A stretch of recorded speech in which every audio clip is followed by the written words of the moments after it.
உங்களுக்கான இரவு வசனம். இந்நாள் மட்டும் நீங்கள் செய்தது போல உங்கள் தேவனாகிய கர்த்தரை பற்றி கொண்டிருங்கள். கர்த்தர் உங்களுக்கு முன்பாக பெரியவைகளும் பலத்தவைகளுமான ஜாதிகளை துரத்தி இருக்கிறார்.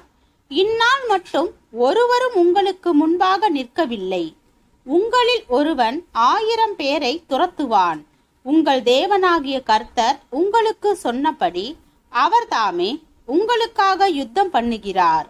ஆகையால் உங்கள் தேவனாகிய கர்த்தரில் அன்பு கூறும்படி உங்கள் ஆத்துமாக்களை குறித்து மிகவும் எச்சரிக்கையாயிருங்கள்.